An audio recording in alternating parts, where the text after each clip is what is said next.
Hello hello hello. FM विविध भारती वाराणसी, आकाशवाणी वाराणसी से मैं ध्वनिमित्र पांडुरंग पुराणिक हूँ। और श्रोताओं, हम आपको बताएं कि हमारे साथ एक खास मेहमान आज जुड़ी हैं टेलीफोन लाइन पर मुंबई से। और आपको अगर याद आ रहा हो, वो सालों पहले दूरदर्शन पर बजने वाला एक बच्चों का बहुत ही आकर्षक और बहुत ही सुरीला गाना, जिसमें इसी कलाकार की आवाज थी। सूरज एक, चंदा एक, एक एक एक करके तारे भये अनेक। ठीक से समझाओ ना दीदी।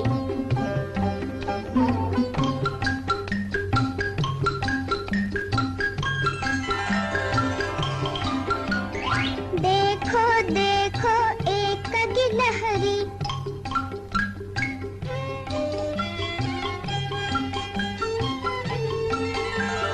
पीछे पीछे अनेक गिलहरियाँ, एक तितली, एक और तितली, एक एक एक करके हो गई अब अनेक तितलियाँ। समझ गया दीदी? वो तो उसी गीत की गायिका साधना सरगम जी आज हमारे साथ हैं। तो साधना जी, बहुत बहुत स्वागत कर रहे हैं आपका। नमस्कार। नमस्कार और इस स्वागत के लिए बहुत बहुत धन्यवाद। और आकाशवाणी वाराणसी के सभी श्रोताओं को मैं नमस्कार करती हूँ। और पांडुरंग जी, आपको भी नमस्कार। साधना सरगम जी, बहुत ही मीठी और बड़ी सुरीली सी आवाज आपकी भी आ रही है। बहुत अच्छा लग रहा है। हमारे श्रोता भी जरूर आनंदित हो रहे होंगे। सबसे पहले तो हम आपसे जानना चाहेंगे, क्योंकि आपका नाम साधना पुरुषोत्तम घाणेकर है, लेकिन इस नाम के साथ ये साधना सरगम सरगम कैसे जुड़ा? क्या इसके पीछे का राज है, हमें बताइए। सरगम मतलब संगीत से जुड़ा हुआ एक प्रकार है ना, संगीत का एक प्रकार है जिसका रियाज करते रहते हैं। और मेरा नाम साधना है। सरगम की साधना करना, ये तो मेरा काम है जीवन भर। लेकिन ये घाणेकर मेरा सरनेम है। जी जी जी। और कल्याण जी भाई, आनंद जी भाई के पास मैं गई थी। उन्होंने मुझे, सबको पता है कि उन्होंने ही जैसे नए नए टैलेंट को बढ़ाते थे, उसमें से मैं भी एक थी। तो मैं उनके पास गई थी, तो उन्होंने कहा कि संगीत से जुड़ा हुआ नाम अगर हम रखें, बड़ा नाम बार बार बाद में आएगा। तो मैंने कहा ये तो छुपा हुआ आशीर्वाद मिल गया कि नाम बार बार आएगा बाद में। जी जी। तो मेरे माता पिता, मतलब मेरे पेरेंट्स ने भी कहा हाँ चलेगा, सरगम नाम रखेंगे। मतलब उनको भी कोई ऑब्जेक्शन नहीं था कि घाणेकर नाम नहीं, साधना सरगम ऐसे करना है। तो कोई बात नहीं। तो संगीत से जुड़ा हुआ नाम है, इसलिए रखा। जी जी। मतलब कल्याण जी, आनंद जी की सोच इसके पीछे थी और वही नाम आपको मिला, और वो आज इतना प्रसिद्ध हो गया है, सबकी जुबां पर है। साधना सरगम जी, आपके परिवार में आपकी माता जी शास्त्रीय संगीत की एक बहुत विशिष्ट गायिका रही हैं, नीला घाणेकर जी, और वो अध्यापिका भी रही हैं। उनके बारे में भी कुछ बताइए ना हमें। हाँ जी, मेरी माता जी नीला घाणेकर जी पूना से थी और उन्होंने एमए विद म्यूजिक किया था। जी जी। और वो क्लासिकल सिंगर थी। ऑफ कोर्स वो लाइट भी गाती थी, लेकिन घर में जब वो रियाज करती थी और संगीत के ट्यूशन भी लेती थी, स्टूडेंट्स आते थे घर में। जी जी जी। तो वो बचपन से मैंने सुना। फिर मैंने उनको कहा कि मुझे भी संगीत सीखना है। तो उन्होंने कहा कि इसको लाइट म्यूजिक सीखना होगा। लेकिन मुझे वो जो बंदिशें गाती थी, मालखांस राग और वो राग सुनती थी मैं, तो मुझे वो सीखना था। तो मेरे लिए वो छोटा सा तानपुरा लेके आई और फिर रियाज शुरू करवाया। वाह वाह वाह। तब से आपको भी संगीत में रुचि आपकी बढ़ गई। आप संगीत के क्षेत्र में आपने कदम बढ़ा लिए और धीरे धीरे आगे बढ़ने लग गई। कल्याण जी, आनंद जी की बात आपने की, तो हमने सुना है कि बहुत छोटी अवस्था में ही कल्याण जी, आनंद जी के पास आपकी माता जी आपको लेकर गई थी और उनसे आपका परिचय हुआ था। और उन्होंने आपको एक किशोरदा का बड़ा प्रसिद्ध गाना था, उसमें कोरस के लिए चुना था। कैसा लग रहा था उस समय आपको? जी, मैं बहुत छोटी नहीं थी तब। मैं 10th में या फर्स्ट ईयर कॉलेज में थी तब गई थी। और छोटी थी तब संगीतकार वसंत देसाई जी के पास, मतलब उन्होंने गवाया था। जो एक बाल भारती करके यहाँ पे पुस्तक है, फर्स्ट स्टैंडर्ड या सेकंड सेकंड को, तो उसमें पोएम थी, वो मराठी कविता गवाई थी जी। और ऐसा उन्होंने मुझे थोड़ा थोड़ा गवाया था। जी, तो जी, जी। तब मैंने उनके पास गाया था बचपन में। और फिर वो जो आपने जिक्र किया शुरू में ही, सूरज एक चंदा एक हाँ, हाँ, हाँ, तारे हाँ। अनेक, जी, जी। वो गाना गवाया था। और मुझे ये बहुत खुशी भी होती है और मैं मतलब कहती हूँ कि वसंत देसाई जी ने बहुत मेरे लिए बहुत अच्छा काम किया। उनका आशीर्वाद रहा कि उन्होंने ये गाना गवाया तब उस उम्र में, मतलब छोटी थी, 4 साल की नहीं थी, थोड़ी बड़ी थी। जी, जी, जी। तो तब ये गाना गाया था। लेकिन ये गाना अभी भी लोगों को पसंद है, जी, जी, लोग जी। सुनते हैं। और यूट्यूब, और इसकी वजह से तो और भी रिवाइव हो गया है, जी, जी, टीवी पे जी। भी आता है, दूरदर्शन पे। जी, और जी। मुझे मतलब कभी कभी प्रोग्राम में फरमाइश भी आती है कि आपने जी। ये गाया, जी, जी, तो ये जी। गा के, तो ये मुझे बड़ी खुशी होती है कि इतने साल बाद भी लोग इसको एंजॉय कर रहे हैं। बिल्कुल, बिल्कुल। तो उस समय आपकी उम्र लगभग कितनी रही होगी जब आपने सूरज एक चंदा एक गाया था? 7-8 साल की रही होगी। अच्छा, अच्छा, अच्छा, अच्छा। तो वसंत देसाई जी के तो बहुत सारे जो डॉक्यूमेंट्रीज रही या चिल्ड्रन फिल्म्स जो हैं, या फिर उनके साथ स्टेज शो भी आपने किया, ऐसा हमने सुना है। मुझे बहुत सारे स्टेज शोज किए ऐसा याद नहीं, जी। लेकिन थोड़े बहुत किए थे। जी, जी, जी। और उनके जो चिल्ड्रन के लिए जो डॉक्यूमेंट्री बनी थी उसमें और भी कोई 1-2 गाने थे, वो गाए थे। सवाई गंधर्व संगीत समारोह में भी आपने बचपन में परफॉर्मेंस दिया था। हाँ जी, और ये तो संपूर्ण रूप से क्रेडिट है, मतलब मैं बहुत भाग्यशाली हूँ जी। कि मुझे संगीत मार्तंड पद्म विभूषण पंडित जसराज जी से गाना सीखने का मौका मिला। क्या बात है, क्या और बात है। हाँ जी, उन्होंने जो सिखाया वो मेरे लिए एक बहुत बड़ी बात है। बहुत, मैं अपने आप को बहुत भाग्यशाली और उनकी मैं ऋणी हूँ कि जी, उन्होंने शास्त्रीय संगीत की जो शिक्षा दी मुझे, जी। वो बहुत बहुत ऐसी बुनियाद और ऐसा खजाना उन्होंने दिया जी, जो जी। मैं जिंदगी भर याद करते रहूं तो भी कम है। तो उसकी वजह से, उस शिक्षा की वजह से, शास्त्रीय संगीत की तालीम जो उन्होंने दी, तो मैं तब क्लासिकल कॉन्सर्ट करने लगी थी। और सवाई गंधर्व में भी उन्हीं ने जो राग सिखाए थे, पुर्याधनाश्री, जी। और वो ही मैंने गाए थे। जी, जी, फिर जी। जालंधर में एक हरवल्लभ कॉन्फ्रेंस होती है म्यूजिक की, वो भी उसमें भी गाया था। जी। नागपुर में भी गाया था। और मुझे याद है जब शुरू में मैं सीखना शुरू किया था मैंने, जी। तब मैं बनारस आई थी गुरुजी के साथ, अरे वाह। पंडित जसराज जी के साथ। वाह, हाँ जी, वाह, वाह, वाह। तब भी क्लासिकली गाया था मैंने, संकट मोचन मंदिर। हाँ, हाँ, उसमें। हाँ, हाँ, संकट मोचन हाँ जी, संगीत हाँ जी। समारोह, वो तो बहुत विश्व प्रसिद्ध। हाँ। और पंडित जसराज जी तो हर वर्ष उस संगीत समारोह में अब हाँ तक जी। वो लगातार आते रहते हैं। इस वर्ष हाँ, वो हाँ। ऑनलाइन हुआ, कोविड की वजह से नहीं हो पाया था, हाँ, लेकिन हाँ, हाँ। ऑनलाइन भी अमेरिका में रहते हुए भी उन्होंने हाजिरी लगाई थी इस समारोह में। अच्छा। और बहुत भाग्यशाली हैं आप कि उनके साथ आपको संकट मोचन के दरबार में गाने का मौका मिला था। बिल्कुल बिल्कुल, मैं उनके साथ आई। और मुझे बनारस आना या कभी ऐसे इसके बाद बहुत सारे प्रोग्राम्स नहीं हो पाए। जी, जी, लेकिन मुझे हमेशा इच्छा रहती है, जी, जी, क्योंकि जी। हमारे भारत की ये, मतलब पूरी दुनिया में बनारस ऐसी जगह है जो जी। पूरी दुनिया में मशहूर है और इतनी पावन, इतनी पवित्र ये स्थल है। जी, जी। काशी विश्वेश्वर उनका मंदिर है। जी। और बनारस की वो गंगा, और गंगा की जो आरती अभी टीवी पे देख के तो और भी लगता है कि ये सब जी। अटेंड करने मिलेगी। तो ये जी। सब बहुत सारी बातें, मतलब संगीत, बनारस का खाना, बनारस की हर चीज मुझे अट्रैक्ट करती है। जी, जी, जी, जी। तो भविष्य में बनारस आना चाहेंगी? जी जी जरूर। निश्चित रूप से हम सब चाहेंगे कि आप बनारस आएं, हमारे श्रोताओं के बीच आप अपनी प्रस्तुति दें, अपने गायन से सबको आनंदित करें। और संकट मोचन समारोह में तो निश्चित रूप से आपको आना ही चाहिए। और जल्दी वो अवसर आए, ये हम बाबा विश्वनाथ जी और संकट मोचन से प्रार्थना करेंगे। 10 वर्ष की उम्र में ही आपको भारत सरकार की स्कॉलरशिप संगीत के लिए मिली थी, शास्त्रीय संगीत के लिए। जी, वो स्कॉलरशिप मिली। फिर तभी मैं तब तक अपनी मम्मी के पास, माता जी के पास सीख रही थी। जी, जी। तो उन्होंने सोचा कि उस वक्त जज के तौर पे पंडित जसराज जी वहाँ पे थे। जी, जी। तो मेरी माता जी ने सोचा कि अगर पंडित जी हाँ कहते हैं जी, तो जी। बहुत ही अच्छा रहेगा कि ये सीख पाएगी उनसे। तब गुरुजी ने हाँ कहा और उन्होंने अपना समय दिया, मुझे तब से सिखाया। तो वो स्कॉलरशिप के साथ मुझे इतना बड़ा मेरा भाग्य खुल गया। जी, जी, जी। शास्त्रीय संगीत आपने सीखा पंडित जसराज जी से, तो जी।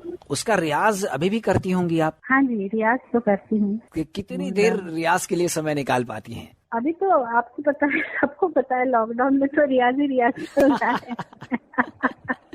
जी, सही बात है। लेकिन अभी धीरे धीरे थोड़ा थोड़ा काम भी शुरू हो गया, कभी ऑनलाइन कभी जी कुछ। जी जी लेकिन ये लॉकडाउन में एक अच्छा हुआ, हम ज्यादा अपने आप से ज्यादा करीब हो गए और समय निकाल के, और थोड़ा थोड़ा खुद में जो कहते हैं ना पेशेंस भी बढ़ गया, कैसे फिर रहना, कैसे बैलेंस रहना, पेशेंस कैसे रखना, काम की भागदौड़ से कैसे आराम से रहना, फिर अपने संगीत के लिए कितना टाइम, ये सब अच्छी चीजें हो गई। जी जी। कुछ कोरोना अच्छा नहीं है, बट ये बाकी चीजें, बाकी चीजों के लिए ये समय हमें बहुत अच्छा मिला, और समय, हाँ जी, तो उसका सदुपयोग भी बहुत सारे लोगों ने किया और आप भी कर रही हैं। साधना सरगम जी, फिल्म संगीत की तरफ कैसे मुड़ी आप? मैं शास्त्रीय संगीत तो गाती थी और लाइट म्यूजिक भी गाती थी। जी। तो अनिल मोहिले जी, संगीतकार अनिल मोहिले, मराठी में जी जी। उन्होंने बहुत अच्छी फिल्म, तब वो कल्याण भाई के पास म्यूजिक अरेंजर थे, असिस्टेंट थे। जी जी। तो उन्होंने मिलवाया, और फिल्म सेंटर करके ताड़देव में स्टूडियो है जी। वहाँ पे किशोरदा की रिकॉर्डिंग थी, और मुझे कहा कि वहाँ आओ तुम, कोरस है लेकिन ऐसा नहीं कि कोरस में गाना है, कल्याण भाई और आनंद भाई से मुलाकात हो सकती है। जी जी जी। वहाँ पे मुलाकात हुई, कल्याण भाई ने सुना और उनको लगा कि इसमें क्लासिकल इतना कर रही है और पोटेंशियल है जी। फिर उन्होंने, वैसे भी वो नए नए सिंगर्स को हमेशा बहुत बढ़ावा देते रहे, हमेशा दिया उन्होंने। तो तब फिर उन्होंने सोचा कि प्लेबैक सिंगिंग के हिसाब से थोड़ा और भी ट्रेनिंग दिया जाए। जी। तो मुझे वो मौका मिला, फिर प्लेबैक सिंगिंग के एंगल से कैसे गाना क्या, फिर मैंने मराठी हूँ मैं, तो उन्होंने कहा कि उर्दू सीखो, लिखना पढ़ना तो अच्छा रहेगा, ज्यादा पुख्तापन आएगा बातों में, सही प्रोनाउंसिएशन होगा। तो मैंने एक सैयद अहमद सैद करके मौलवी साहब थे, उनसे उर्दू सीखी, लिखना पढ़ना। तो वो बहुत मुझे फायदा हुआ, बहुत अच्छा रहा। और ऐसे करते करते, मतलब एक फिल्म में गाने के लिए बहुत सारी बातों की और चीजों की जरूरत होती है, वैसे वो उन्होंने बहुत मौका दिया मुझे। इवन तब कोई जानता नहीं था, तब भी गाने गवाए, तो क्या थोड़ा डबिंग करके एक्सपीरियंस हुआ कि स्टूडियो में कैसे गाना, ट्रैक पे कैसे गाना, फिर माइक के सामने कैसे आवाज, क्या शब्द, कैसे इमोशंस होने चाहिए गाने में, बहुत सारी बातें। जी जी जी जी। तो आगे बढ़े इससे पहले आपकी पसंद का एक फिल्मी गीत हो जाए श्रोताओं के लिए, कौन सा गीत सुनवाना चाहेंगे आप? पहला नशा पहला खुमार, जो जीता वही सिकंदर। क्या बात है, तो यही गीत श्रोताओं के लिए सुनवाते हैं। हाँ जी। पहला नशा पहला खुमार, नया प्यार है नया इंतजार, कर लूं मैं क्या अपना हाल, ऐ दिले बेकरार, मेरे दिले बेकरार, तू ही बता। पहला नशा पहला खुमार।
क्या बात है, क्या बात है। बहुत बहुत ही सुरीला सा, बहुत ही रोमांटिक गीत है ये। श्रोता इसे पसंद भी करते हैं और बहुत फरमाइश इसकी आती रहती है। हाँ, ये गाना बहुत सारा, मतलब अभी तक कहते हैं ना कुछ गाने, फॉर एवर यंग, उसमें से एक गाना है। जी जी जी। और अभी भी कॉलेज के लड़के लड़की भी गाते हैं कि कितनी बार, मतलब यंग जनरेशन भी इसको सुनती है और एंजॉय करती है। इसके रिमिक्सेस भी बहुत बने हैं। जी जी जी। कल्याण जी, आनंद जी के संगीत निर्देशन में जाबाज फिल्म का एक गीत है, हर किसी को नहीं मिलता, वो गीत भी बहुत श्रोताओं ने पसंद किया था। उस गीत के बारे में भी कुछ बताइए ना हमें।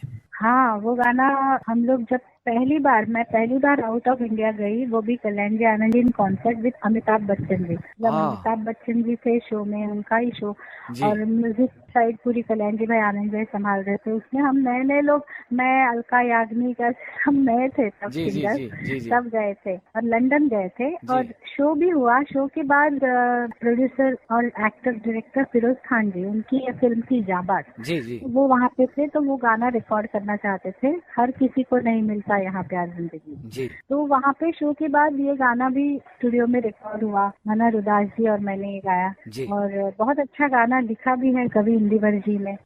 मुझे बहुत खुशी हुई कि ये गाना, तब बाहर रिकॉर्डिंग होना बहुत मुश्किल था। अभी तो हर कोई मतलब आराम से बाहर जाके रिकॉर्ड करते हैं, बाहर से ट्रैक मंगवाते हैं, कुछ भी हो सकता है अभी।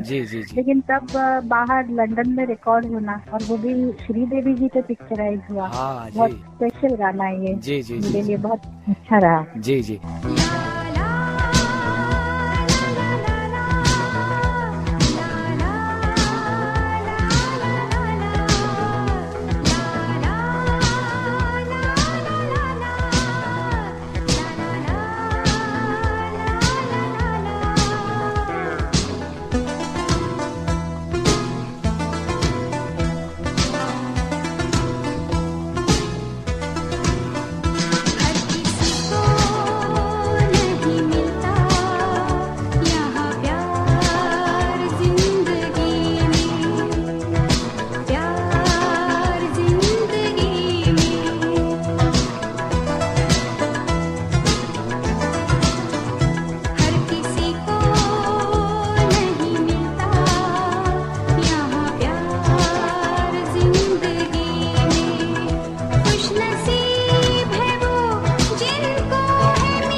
लक्ष्मीकांत प्यारेलाल जी के संगीत निर्देशन में भी आपने सौदागर फिल्म का वो गीत गाया था, इमली का बूटा। और भी बहुत सारे उनके गाने गाए, बट बहुत ज्यादा नहीं गाए। लेकिन उनके साथ भी गाया मैंने, क्योंकि वो इतने कमाल के म्यूजिक डायरेक्टर हैं वो। और उनके पास उनका गाना एक अपने आप में वॉइस में ताकत चाहिए, और उनकी जो मूर्ति हरकत हर गाने में उनके अलग अलग वो रहता है कंपोजिशन में, वो सब निभाना, वो एक सीखने का मौका मिला मुझे। जी। आर.डी. बर्मन साहब के साथ भी आपने काम किया, राजेश रोशन जी, आनंद मिलिंद, नदीम श्रवण, बप्पी लाहिरी, जतिन ललित, कितने संगीतकार हैं। हमें लगता है कि जो फिल्म इंडस्ट्री के लगभग सारे संगीतकारों के साथ आपने काम किया। विजू शाह के साथ A.R. रहमान, ना कजरे की धार, वो मोहरा का गीत बहुत सुना जाने वाला गीत है वो। कुछ ऐसी बात हो उस गीत के बारे में भी, तो वो भी बताइए हमें। जी, ये गाना सबको पता है कि पंकज उधास जी और मैंने गाया है। जी जी। और विजू शाह का म्यूजिक है और बहुत अच्छा गाना है। और पंकज जी ने बताया था कि कोई एक नॉर्थ में कोई कहीं पे कैसेट वाला दुकान थी उसकी, और उसने ये गाना इतना बजाते रहा। उसने ये सोच के रखा था जब पंकज जी आएंगे फिर उनसे मैं दूसरा गाना कोई प्ले करूंगा, तब तक यही गाना। तो आसपास वालों ने भी पंकज जी को कहा कि आप जल्दी आइए, हो सके तो कुछ चीजें इनसे मिली है, तब वो गाना चेंज कर। तब तक वो ये गाना इतना उनको वही पसंद है, ये गाना लगातार बजाते जा रहे हैं। ऐसे इस गाने का किस्सा है। ना कजरे की धार। जी जी जी। तो थोड़ा सा गुनगुनाइए ना वो गाना, वही गाना हम श्रोताओं तक पहुंचाते भी हैं। हाँ जी। ना कजरे की धार, ना मोतियों के हार, ना कोई किया सिंगार, फिर भी कितनी सुंदर हो तुम, कितनी सुंदर हो। मन में प्यार भरा और तन में प्यार भरा, जीवन में प्यार भरा। तुम तो मेरे प्रियवर हो, तुम ही तो मेरे प्रियवर हो।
तेरा अंग सच्चा सोना, मुस्कान सच्चे मोती।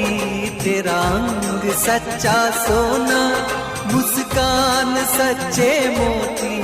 तेरे होंठ हैं मधुशाला, तू रूप की है ज्योति।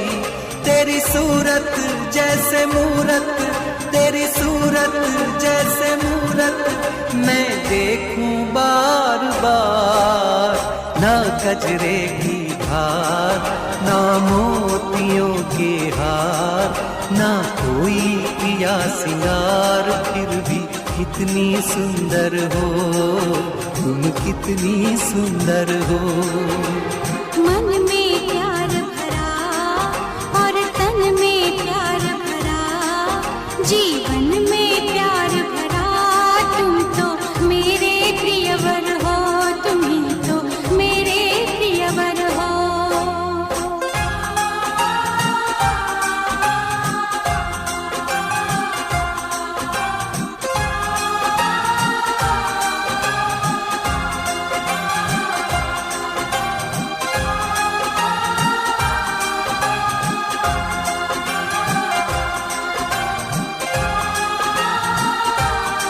वाह साधना सरगम जी, बहुत सारे अवार्ड्स भी आपको संगीत में प्लेबैक सिंगिंग के लिए मिले। नेशनल फिल्म अवार्ड जो आपको मिला वो साउथ इंडियन तमिल फिल्म के लिए मिला था। तमिल फिल्म में हमें लगता है कि जो नॉन साउथ इंडियन हैं उनमें पुरस्कार पाने वालों की सूची में आप शामिल हुई, आपको कैसा लगा? हाँ, मुझे नहीं पता था कि इसके लिए अवार्ड अनाउंस हो जाएगा। जब टीवी पे देखा तब मुझे एकदम प्लेजेंट सरप्राइज था, मुझे बहुत अच्छा लगा क्योंकि तमिल गाना और उसके बाद नेशनल अवार्ड उसके लिए मिलना, ये मैं अपने आप को क्रेडिट नहीं लेती हूँ इस बात का, क्योंकि ये गाना है द लीजेंड कहते हैं ना जिनको, इलैयाराजा सर, जिनका गाना है। और उन्होंने जिस तरह गवाया, उन्होंने सब गाना कंपोजिशन उनकी, और ये गाना बहुत कमाल का उन्होंने कंपोज सपोर्ट किया हमेशा की तरह वो जैसे करते जी। हैं, और मुझे प्रोनाउंसिएशन में भी हेल्प किया, ठीक किया, गवाया। तो ये सब तमिल तो मैं जानती नहीं हूँ, अभी भी इतने सारे गाने गाए हैं मैंने साउथ जी। में, तमिल, कन्नड़ा, तेलुगु, मलयालम सब में गाए, जी। तमिल में ज्यादा गाए। जी। तो मैंने अभी भी वो लैंग्वेज है ना सीखनी पड़ती है, ऐसे सुन सुन के कानों में पड़ गई और आ गई, ऐसा जी। नहीं होता है। जी जी जी। फिर भी वो लोग, जब वो स्टूडियो में जाती हूँ तो वो लोग मुझे हेल्प करते हैं, तो फिर हो जाता है ठीक सही उच्चारण। तो इस तरह से। जी, तमिल भाषा आपने सीख ली? नहीं, मैंने नहीं सीखी, मैं मतलब इसके लिए स्पेशल सीखना पड़ेगा टाइम से। लेकिन मैं वही हेल्प लेती हूँ जो राइटर्स होते हैं या म्यूजिक डायरेक्टर जो जानते हैं उस भाषा के, वो स्टूडियो में जो मौजूद है। जी जी। तमिल के अलावा आपने जैसा कहा कि साउथ वाली जो और भाषाएं हैं, उसके अलावा उड़िया, बंगला, कन्नड़, गुजराती, नेपाली, मराठी, इन भाषाओं में भी आपने गाने गाए हैं। तो जैसे दूसरी भाषा मराठी और हिंदी तो आप जानती हैं, उर्दू भी आपने सीखी है, लेकिन इसके अलावा जिन भाषाओं के गीत होते हैं उनको गाने के लिए आपको अलग से मेहनत करनी पड़ती होगी। तो मैंने कहा ना, कुछ जैसे नॉर्थ की या कुछ ऐसी भाषा है जैसे बंगाली भी थोड़ा थोड़ा सुनते जाइए तो थोड़ा समझ में आने लगता है। जी जी। तो सिर्फ उच्चारण में कहाँ आ बोलना है, कहाँ अ बोलना है, वो सब सिर्फ उड़िया ये सब वहाँ से पूछ के हम लोग गा सकते हैं। लेकिन साउथ की सुन के भी समझ में नहीं आता कि ये वर्ड क्या है, पूछना पड़ता है हर वर्ड का मीनिंग है। लेकिन ये भाषाएं हैं उसमें बहुत ज्यादा साउथ जितनी मेहनत नहीं करनी पड़ती है। जी, जी, जी। और हम लोग आराम से। तो बंगाली में तो बहुत सारे गाने हैं और मुझे भी अच्छे लगते हैं। बंगाली भाषा भी बहुत मीठी है। जी, और गुजराती तो समझ में आती वैसे भी, और मराठी तो मातृभाषा है तो सवाल ही नहीं। फिर राजस्थानी हो या इवन मैंने छत्तीसगढ़ी वो भाषा में भी गाया। फिर ऐसे बहुत सारे अपने राज्य जितने हैं लगता है मुझे उसमें सब भाषा में गाया। पंजाबी, बिल्कुल। हमें तो लगता है कि जैसे 30-32 भाषाओं में, उससे भी ज्यादा भाषाओं में आपने अपनी आवाज दी है गीतों को, और उन गीतों के सरगम को और भी सुरीला आपने बना दिया।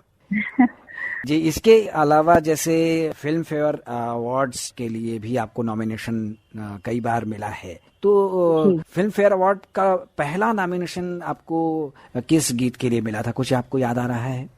मुझे ऐसा लगता है कि पहला नशा पहला खुमार उसी के लिए नॉमिनेशन था। जी जी। और फिल्म फेयर अवार्ड तो नहीं मिला, लेकिन वो गाना इतना चला और इतना पसंद किया गया और अभी तक इतने सालों बाद भी चल रहा है। जी जी। तो जतिन ललित जी का बहुत खूबसूरत मेलोडियस गाना है। जी जी। तो मुझे ये गाना गाने का मौका मिला और लोगों ने इतना सराहा और इतना प्यार अभी भी इस गाने से लोग करते हैं। ये बहुत बड़ा अवार्ड है ऐसा मुझे लगता है। बिल्कुल। जी सिने अवार्ड्स भी आपको मिला था।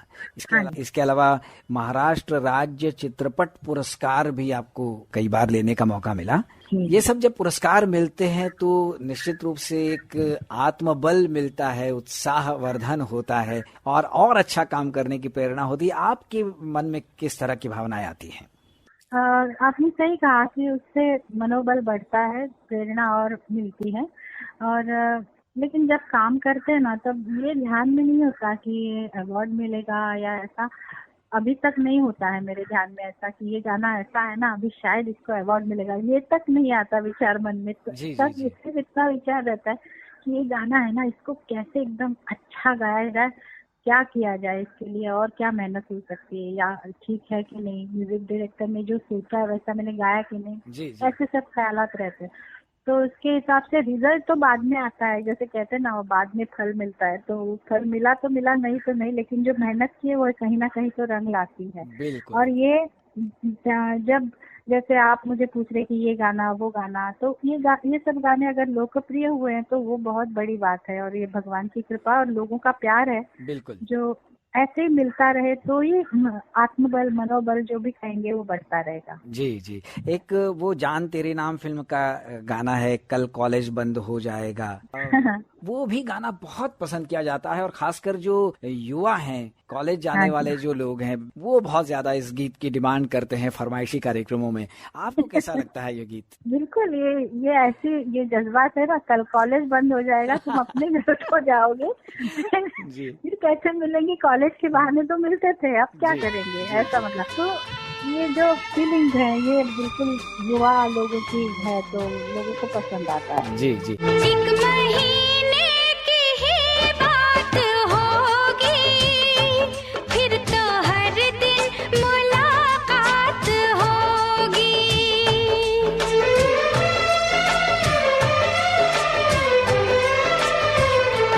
एक पल बिन कटे ना तुम्हारे, कब दिन होगा कब रात होगी। मम्मी डैडी को मैं मनाऊंगा, तेरे घर डोली लेके आऊंगा। तुझे दुल्हन मैं बनाऊंगा। कल कॉलेज बंद हो जाएगा, तुम अपने घर को जाओगे।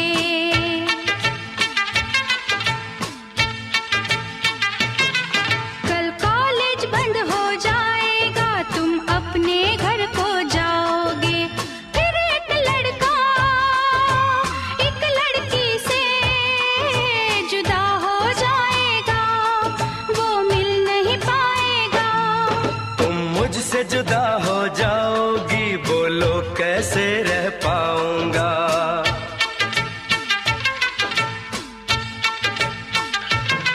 तुम मुझसे जुदा हो जाओगी, बोलो कैसे रह पाऊंगा। मैं तेरा दीवाना, पीछे पीछे तेरे घर तक आऊंगा, तुझे अपना बनाऊंगा।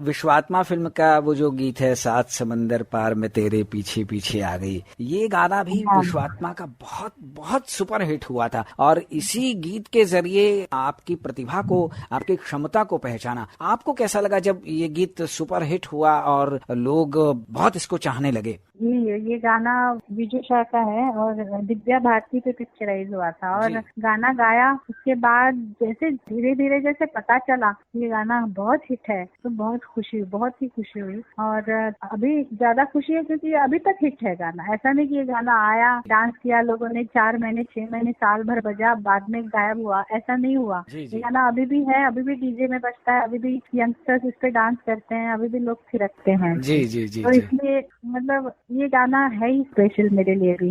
बिल्कुल बिल्कुल।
वो एक गीत है त्रिदेव फिल्म का, कल्याण जी आनंद जी के संगीत निर्देशन में गजर ने किया है इशारा, वो भी बहुत गाना चला था। हाँ, गीत की ओए ओए रिकॉर्डिंग है के ना समय उसमें, की ओए कुछ तो ये गाना भी लोगों ने ओए ओए की वजह से ज्यादा कैप्चर हुआ जी, कि हाँ जी, जी, ओए ओए ऐसा करती एकदम। जी। इतने सारे संगीतकारों के साथ आपने गाया है, शंकर एहसान लॉय हो या आनंद राज आनंद हो, एम क्रीम, बप्पी लाहिरी, इन सारे संगीतकारों के साथ आपने काम किया। कैसा अनुभव रहा आपके साथ? कोई ऐसी घटना जो आपको याद आ रही हो जो आप श्रोताओं को बताना चाहें? जी, हर एक का अपना अपना काम का स्टाइल है, अंदाज है जी। और बहुत अच्छा लगता है जब कोई म्यूजिक डायरेक्टर उनके अच्छे अच्छे गाने गवाए अभी तक। जैसे बापी दा ने भी वो आंखें फिल्म का गाना, जी। खेत गई बाबा बाजार गई माँ, हाँ, अकेली हूँ घर में, जी जी जी जी अंगना में बाबा दुआरे पे माँ, जी। वो शानुदा ऐसे जी स्टार्ट करते। जी जी जी तो ऐसे सब गाने, मतलब मेरा जो जॉनर है ऐसा ना हो कि सिर्फ रोमांटिक गाने, सिर्फ क्लासिकल बेस गाने, ऐसा नहीं। तो जी। ऐसे डिफरेंट गाने जब गवाते हैं, जैसे बापी दा ने किया, जी जैसे विजू शानी ये सात समंदर गवाया, जी, क्योंकि कल्याण जी भाई आनंद जी भाई ने तो गवाया ही था। उन्होंने जी। तो मोरे घर आए सजनवा, जो क्लासिकल हाँ, बिल्कुल ऐसा गाना है, जी, जी, सुरेश जी। वाडकर जी, अलका याग्निक जी और मैंने गाया ईमानदार फिल्म में। जी जी तो जी वो भी क्लासिकल है पूरा, जी। तो वो भी गवाया था। लेकिन अलग अलग गाने गाने का मौका मिलता है तो बहुत अच्छा लगता है। राजू भाई ने तो, राजेश रोशन जी ने जो गाने गवाए, जी जी जी इसमें जब कोई बात बिगड़ जाए, ये तो अभी तक मतलब कभी बात ऐसा है। हुआ ही नहीं कि इसके बिना शो हो जाए, ऐसा तो होता ही नहीं है। तो लोगों ये की शो डिमांड- ये शो भी पूरा नहीं होगा उस गीत के बिना। आप जरूर गुनगुनाइए। जी, ये सबको डेडिकेट करती हूँ, जी। जो अभी तक लोगों ने जो प्यार दिया है, जी जी तो जी वैसे ही मेरे सर पे उनका आशीर्वाद और प्यार बना रहे। बिल्कुल। जब कोई बात बिगड़ जाए, जब कोई मुश्किल पड़ जाए, तुम देना साथ मेरा, वो हमनवा। न कोई है न कोई था जिंदगी में तुम्हारे सिवा, तुम देना साथ मेरा, वो हमनवा। तुम देना साथ मेरा, वो हमनवा।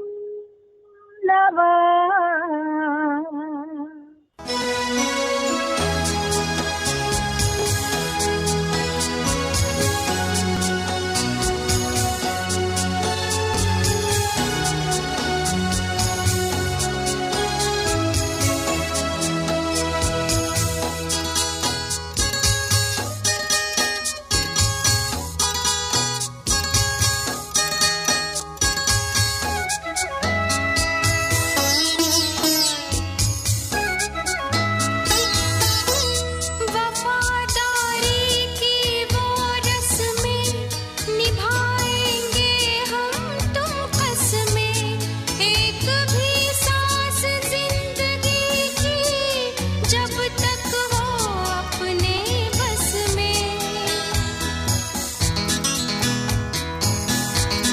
वफादारी की वो रस्में निभाएंगे हम तुम कसमें, एक भी सांस जिंदगी की जब तक हो अपने बस में।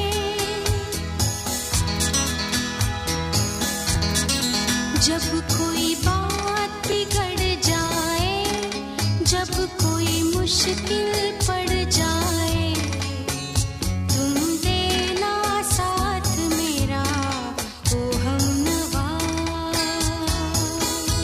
न कोई है न कोई था जिंदगी में तुम्हारे सिवा, तुम देना साथ मेरा, ओ हमनवा।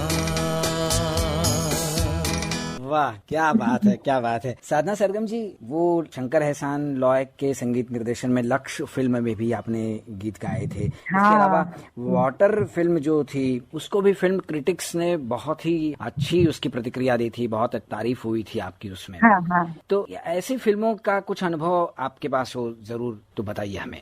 हाँ जी, वाटर फिल्म का तो बहुत अच्छा, नॉमिनेशन तक गया था ऑस्कर में। जी जी तो बहुत अच्छा म्यूजिक, जो क्लासिकल बेस्ड म्यूजिक है वो A.R. रहमान जी ने उसमें दिया था जी। उसमें एक भटियार बेस्ड गाना है, नैना नीर बहाए। नैना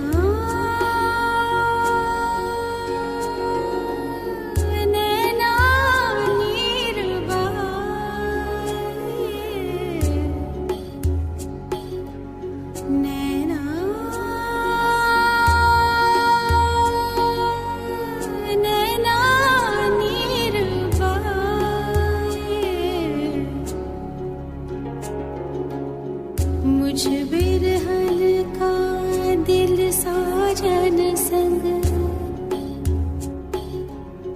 मुझ बिरहन का दिल साजन संग, झूम झूम के गाए, नैना नैना नीर बहाए,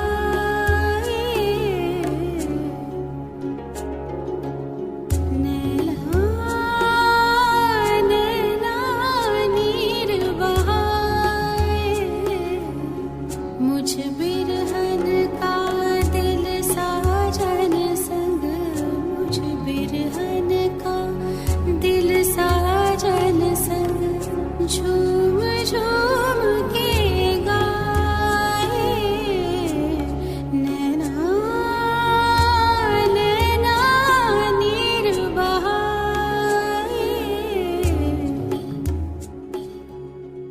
जी जी फिर सिंगर जी के साथ, सिंगर सिंह जी के साथ जो गाना है, जी छन छन छन छन छन छन मुझे की आज मुरली की धुन, ऐसा वो एक गाना है जी। फास्ट वो सब। और ये गंगा के घाट पे या बनारस या उसी साइड में ये पिक्चराइज भी हुआ था। जी, ये जी, ये जी। सब जी गाने, ये गाने बहुत मीठे हैं, मधुर हैं और लोगों तक ज्यादा पहुंचे, या अभी धीरे धीरे ज्यादा लोगों में इस गानों के बारे में भी अवेयरनेस आ गई। जो भी सुनते हैं ना उनको बहुत अच्छे लगते हैं। मतलब ऐसा कोई गाने होते हैं कि बहुत पब्लिसिटी होती है, प्रमोशंस होते हैं, ये गाने बिना प्रमोशन के भी लोगों ने अपने आप में उसको संभाला है, तो जी। मुझे बहुत अच्छा लगता है ऐसे गाने।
अच्छा, जब डुएट गाना होता है तो हाँ। उसकी रिहर्सल पहले से करनी पड़ती है?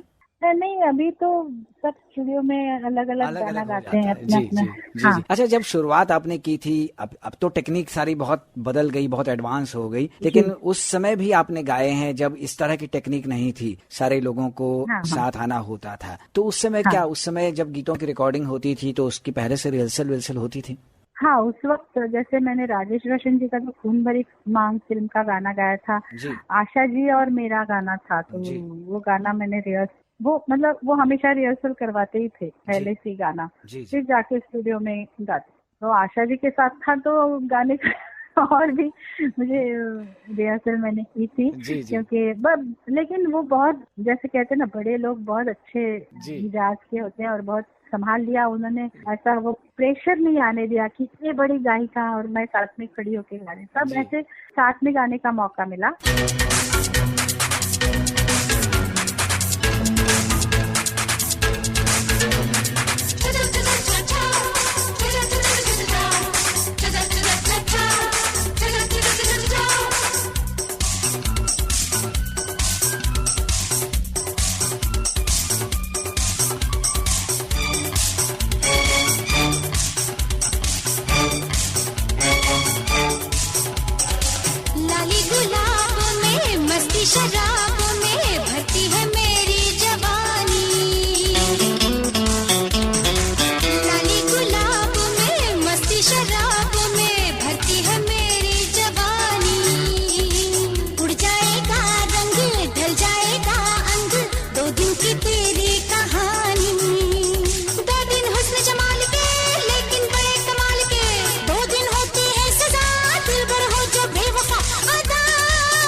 लेकिन उसके बाद अभी कोई ऐसे गाने नहीं है कि कोई साथ में गाते हैं। हम लोग अलग अलग अलग हर चीज, हर इंस्ट्रूमेंट, हर कोई अलग अलग गा के बाद में जोड़ देते हैं। मतलब आप जिसको जब समय हो, जैसी सुविधा हो, उस समय के अनुसार आप जाइए और गा के चले आइए। आपको टेंशन लेने की जरूरत नहीं है। लेकिन जैसे वो एक समय था और आज का समय है, तो मजा किसमें आता था? वो समय, अभी समय में क्या, जैसे उस वक्त क्या होता था कि जैसे मैंने एक गाना गाया पिघलता आसमान फिल्म में, जिया नाही लागे, जिया नाही लागे, कब आओगे, कब आओगे,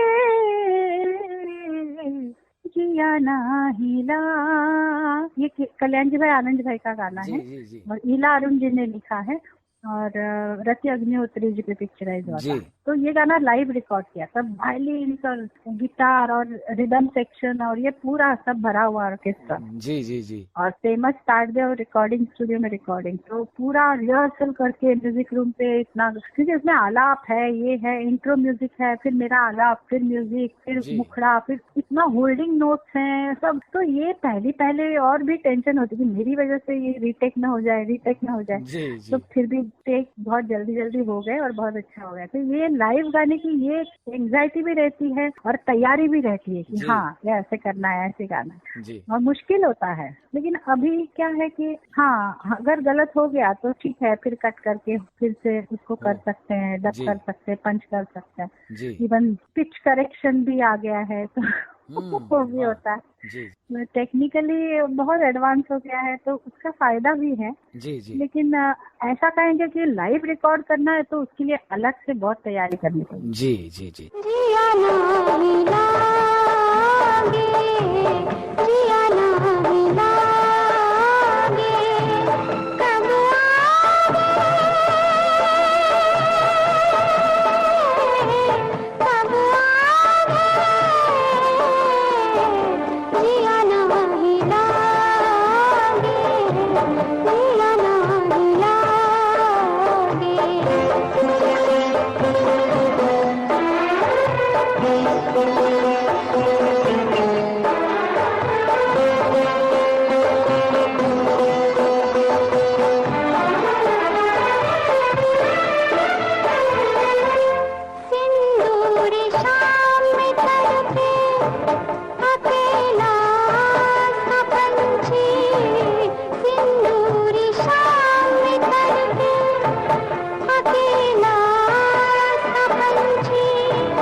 साधना सरगम जी, हम आपसे अब ये जानना चाहेंगे कि इतने सारे आपने गाए हैं गाने, आपका सबसे पसंदीदा गाना कौन सा है जो आपको बहुत अंदर से लगता है कि नहीं वाह क्या बात है?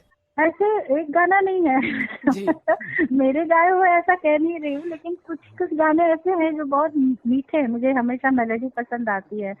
तो उसमें से कुछ गाने हैं, जैसे साथिया फिल्म का चुपके से गाना है। फिर शंकर एहसान लॉय जी का, उनका वो लक्ष्य का भी है, लेकिन वो क्यों हो गया ना फिल्म का, गूंजी सी है सारी फिजा जैसे बजती, वो है। चंदा रे वो है। फिर कुछ मेरे, हाँ सपने फिल्म का। फिर एक फिल्म आई थी तेरे मेरे सपने, कुछ मेरे दिल ने कहा, कुछ तेरे दिल ने कहा, अब हम क्या कहें क्या सुने, जब दिल बातें करने लगे, ये भी अच्छा लगता है। फिर बहुत सारे ऐसे मीठे गाने अच्छे लगते हैं जी। कुछ मेरे दिल ने कहा, कुछ तेरे दिल ने कहा, कुछ मेरे दिल ने कहा, कुछ तेरे दिल ने कहा, अब हम क्या कहें क्या सुने, जब दिल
तेरे दिल ने कहा, कुछ मेरे दिल ने कहा, कुछ तेरे दिल ने कहा। अब हम क्या कहें क्या सुने, जब दिल बातें करने लगे। अब हम क्या कहें क्या सुने, जब दिल बातें करने लगे।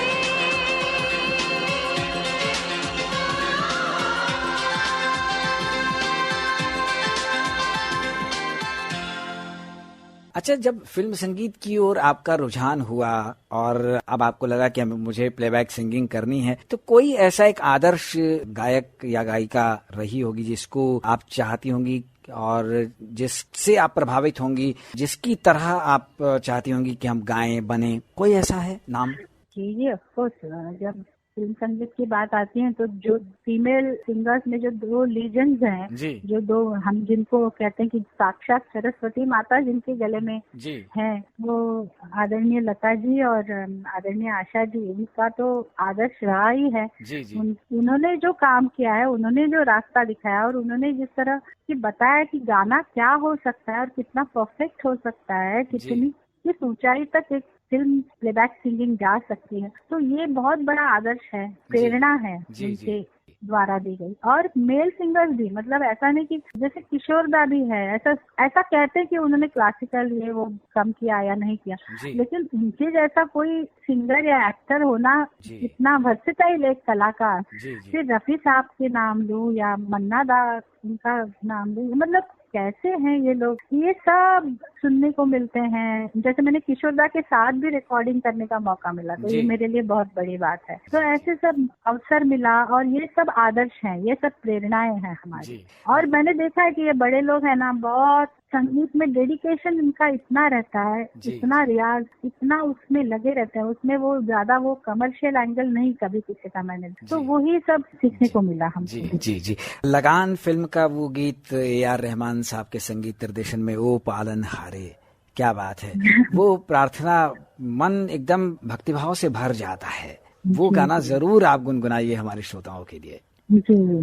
ओ पालन हारे निर्गुण और न्यारे, तुमरे बिन हमरा कौन नहीं, हमरी उलझन सुलझाओ भगवन, तुमरे बिन हमरा कौन नहीं, तुम्हें हम का हो संभाले, तुम्हें हमरे रखवाले, तुमरे बिन हमरा कौन नहीं। वाह, क्या बात है। तो साधना सरगम जी, बहुत अच्छा लगा आपसे बात करके। बहुत सारी बातें आपने हमारे श्रोताओं के साथ शेयर की और अपना अनुभव बताया।